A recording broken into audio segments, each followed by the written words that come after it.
Je me présente à vous, je suis Charles V, votre roi.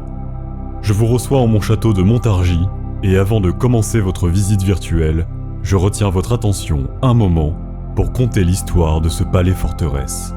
Le château devint la propriété de la couronne en 1188, lorsque Pierre II de Courtenay cède le château à son cousin germain, mon ancêtre, le roi Philippe II Auguste. Philippe Auguste fut notre roi de 1180 à 1223.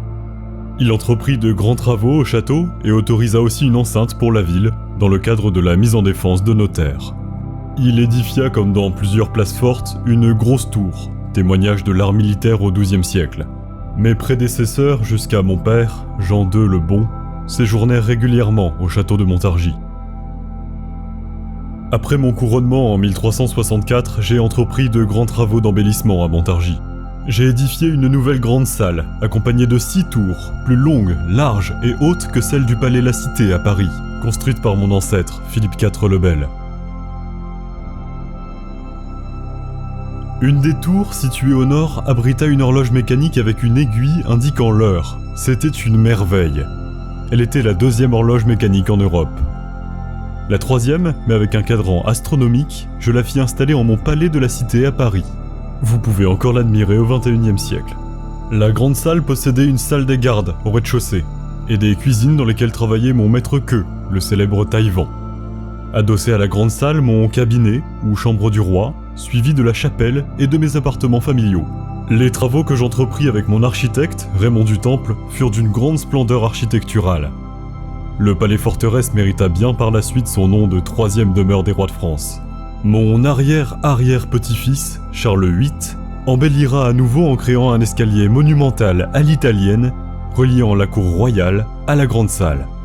Le cousin de mon arrière-arrière-petit-fils, Louis XII, votre roi de 1498 à 1515, a séjourné souvent au château de Montargis avec son épouse Anne de Bretagne, veuve de votre roi Charles VIII.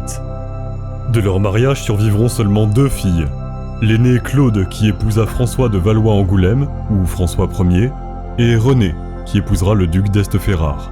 Fait unique dans l'histoire des biens de la couronne, le palais-château est aliéné par son beau-frère François Ier, au bénéfice de Renée de France. Elle porte alors les titres de Dame de Montargis, Comtesse de Chartres et de Gisors. Elle résidera à Montargis de son veuvage jusqu'à sa mort en 1575. Elle embellit le château en créant une volière vitrée et chauffée, tout en le meublant et le décorant sans ostentation. Elle crée une galerie couverte entre les 2 tours du pont-levis sud, permettant à ses dames de compagnie de relier ses appartements à leurs appartements situés dans le château d'Orléans. Elle édifia tout autour de son palais-château des jardins médiévaux et modernes, avec des perspectives dont les allées portent et conduisent le visiteur vers le centre du pouvoir. Elle créa une tour comme à Amboise, facilitant l'accès de ses appartements au jardin, pour que son ânesse qui, tirant la voiture, puisse l'y conduire en raison de ses grandes difficultés à marcher. Il est temps que je vous laisse. Belle découverte de mon chef-d'œuvre en réalité virtuelle, et soyez comme moi, un passionné de la technique et des sciences. Disposez le casque sur vos yeux, prenez les manettes en main et profitez maintenant d'une immersion totale et inédite dans mon château. N'oubliez pas que si votre monde virtuel le redonne à vos yeux, c'est en raison de ma passion pour les architectes, les artistes, les livres, les archives et les mathématiques. On me dit érudit, et à Montargis j'étais entouré d'érudits dans chacun de leurs domaines. Avant de me quitter, n'oubliez pas de visiter mes caves que je fis creuser sous mon jardin. Hélas, c'est tout ce que vous pouvez voir de moi et de mon entourage, puisque mes descendants et vos ancêtres du XVIIe et du XIXe siècle ont tout détruit, pierre par pierre. Merci de m'avoir visité et permis de vous connaître.